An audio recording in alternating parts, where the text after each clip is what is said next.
మీరు చెప్తున్నారు 6 గ్యారెంటీలో free bus మినహా ఇక ఏవి అమలు చేయలేదని విపక్షాల విమర్శలు. వీటిలో నిజమెంత అంటారు? పూర్తిగా ఇది సత్యదూరము, అబద్ధము. ఎందుకంటే ఎలక్షన్ కోడ్ ఉండడం మూలంగా కొన్ని ప్రాంతాల లోపల ఫ్రీ కరెంట్ అనేది ఏదైతే మనం ఇళ్లకి ఇస్తున్నామో అది జీరో బిల్లింగ్ రాలేదు, ఎక్కడ కూడా వసూలు చేయలేదు, జీరో బిల్లింగ్ రాలేదు. ఎలక్షన్ కోడ్ అయిపోగానే అంతటా కూడా జీరో బిల్లింగ్ అనేది రావడం జరిగింది. మేము 700 రూపాయల వరకు 200 యూనిట్ల వరకు ప్రతి ఇంటికి ఉచిత కరెంట్ ఇస్తున్నాం. ఎవరైనా దరఖాస్తు చేసుకోకుండా కూడా మండల డెవలప్మెంట్ ఆఫీస్ ఎండిఓ ఆఫీస్ లోపల ఒక కౌంటర్ ఏర్పాటు చేసినాం.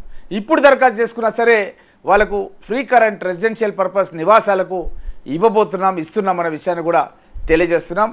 అదే కాకుండా మీకు అందరికీ తెలిసిందే, గ్యాస్ సిలిండర్లు కూడా 500 రూపాయలకే గ్యాస్ సిలిండర్ అనేది కూడా ఇస్తున్నాం. గత 10 సంవత్సరాల నుంచి బీఆర్ఎస్ ప్రభుత్వంలో 28,000 కోట్ల రూపాయలు రుణమాఫీ చేస్తే రైతులకు మేము వచ్చి 6 నెలలు కాలేదు. 31,000 కోట్లు రుణమాఫీ చేయడానికి మొన్ననే క్యాబినెట్ తీర్మానం కూడా చేసినాం. కాబట్టి పేదలకు ఇచ్చినటువంటి, ప్రజలకు ఇచ్చినటువంటి, రైతులకు ఇచ్చినటువంటి ఏదైతే పథకాలు ఉన్నాయో 6 పథకాలు ఖచ్చితంగా మేము పూర్తి చేయబోతున్నామన్న విషయాన్ని మీకు స్పష్టంగా తెలియజేస్తూ, రైతు భరోసా పథకానికి కూడా ఒక మంత్రులతో కమిటీ వేయడం జరిగింది.